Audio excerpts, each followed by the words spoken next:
India के अंदर Yamaha ने अपनी XSR 155 को लॉन्च कर दिया। उसी के साथ FZ Rev को भी लॉन्च किया है। एंड काफ़ी लोग मेरे से बोल रहे थे कि भाई यामाहा की जो R3 है अपडेटेड वर्जन के साथ कब तक आप लोगों को देखने को मिलेगी। सो आज की वीडियो में हम लोग उसी टॉपिक पे बात करने वाले हैं। इंडियन मार्केट के अंदर यामाहा ने अपनी R3 को बहुत टाइम बाद लॉन्च किया था।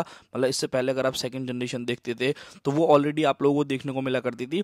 बट यहाँ पर जो कंपनी ने किया था कि जो हमारे पास ओल्ड लुक आया करती थी ना, उसी को जो है इंडियन मार्केट के अंदर लॉन्च कर दिया था।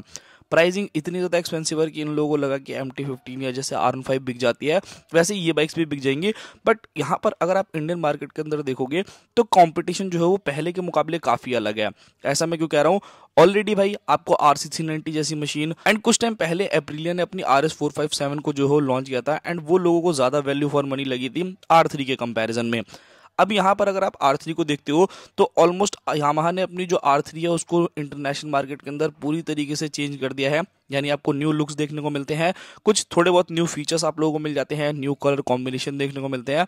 आज की वीडियो में हम लोग यही बात करने वाले हैं कि ये जो R3 है वो कब तक आपको इंडियन मार्केट के अंदर देखने को मिलेगी, क्या क्या चेंजेस रहेंगे, क्या क्या फीचर्स आने वाले हैं एंड इस बाइक की प्राइसिंग भी क्या रहने वाली है। तो चलिए वीडियो को स्टार्ट करते हैं, बात करते हैं इसी टॉपिक पे। सबसे पहले बात करते हैं इस बाइक के लुक्स एंड डिजाइन में आपको क्या चेंजेस देखने को मिलेंगे।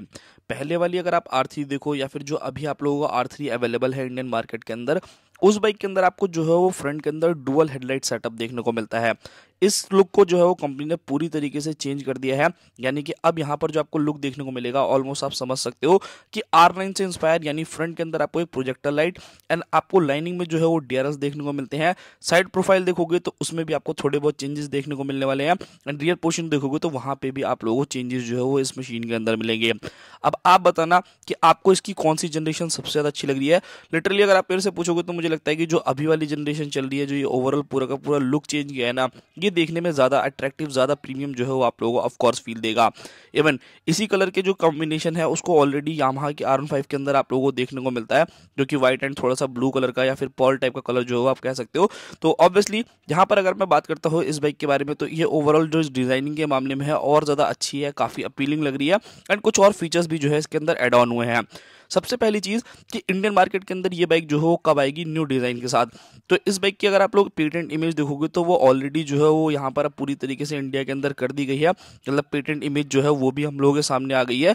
ये बाइक एग्जैक्टली सेम वैसी की वैसी ही देखने को मिल रही है जैसे आपको इंटरनेशनल मार्केट के अंदर देखने को मिलती है। सो यहाँ पर आपको न्यू लुक्स, न्यू अवतार, new DRLs, new headlights, new tail light जो है वो सारी की सारी चीज़ें देखने को मिलने वाली है इस बाइक के अंदर।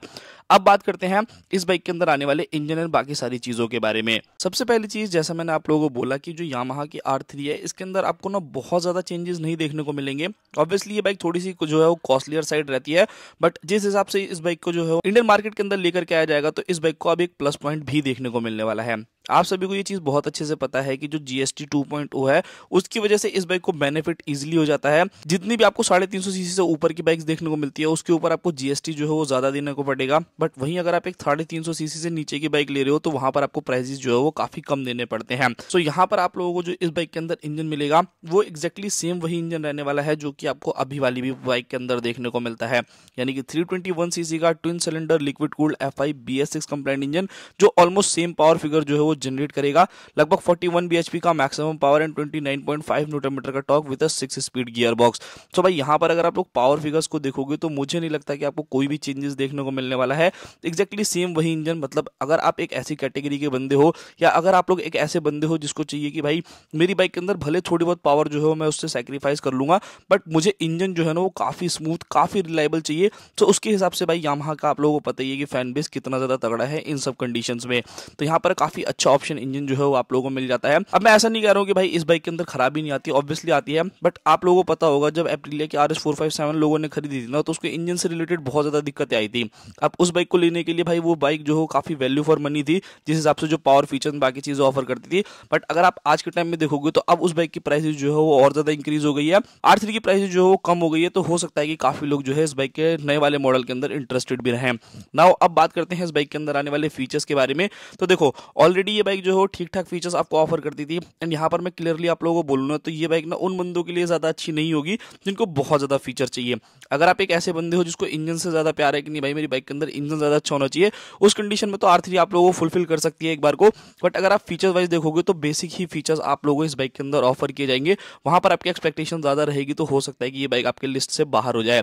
सबसे पहली चीज, इस बाइक के अंदर अगर आप देखोगे तो फ्रंट में projector lights, DRLs, LED tail light, LED indicators यानी ऑल LED सेटअप जो है वो आप लोगों को बाइक के अंदर मिलेगा।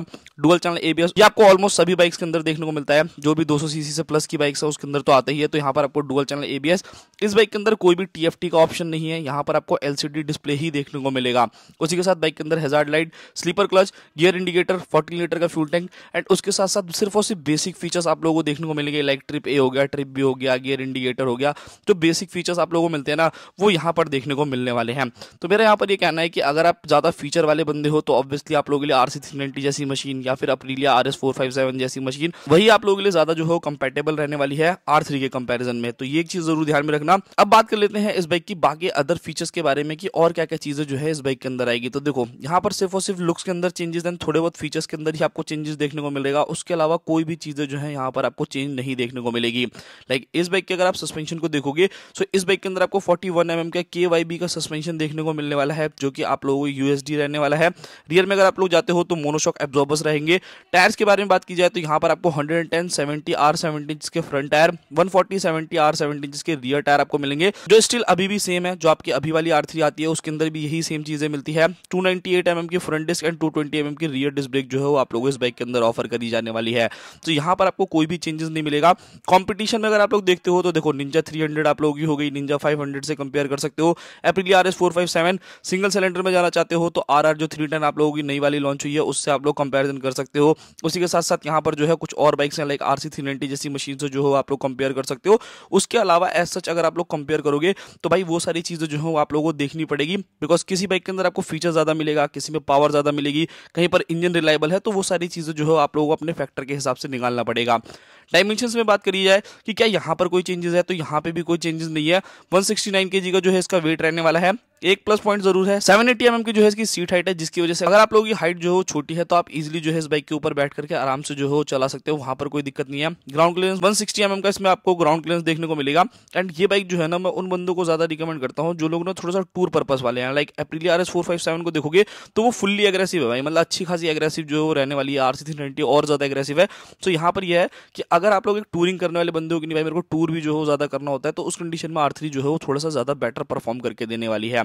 अब आते हैं इस बाइक के लॉन्च डेट के बारे में कि कब तक ये बाइक जो है इंडियन मार्केट के अंदर आएगी, क्या प्राइसिंग लेकर के आने वाली है। तो सबसे पहली चीज मैं यहाँ पर आपको बता देता हूँ, अभी अगर आप इंडियन मार्केट के अंदर इस बाइक की प्राइस देखते हो तो वो आप लोगों को लगभग 3.39 लाख रुपीज जो हो एक्स शोरूम कॉस्ट करने वाली है, जो यामाहा के ऑफिशियल वेबसाइट पे है, जो ओल्ड वाली जनरेशन आती है। आराम से आप लोग मान करके चलो कि 5-10 हजार रुपए तो जो हो कम से कम बढ़ेंगे ही बढ़ेंगे, इससे कम में तो आपको मुझे नहीं लगता कि ये बाइक जो है मिलने वाली है। सो समथिंग अराउंड जो है ये बाइक आप लोगों को हिट कर देगी 3.5 लाख रुपए के आसपास में। तो ये एक चीज जो है वो आप लोगों को देखनी पड़ेगी। एंड अब बात करते हैं लॉन्च डेट के बारे में कि ये बाइक कब तक इंडियन मार्केट के अंदर आएगी।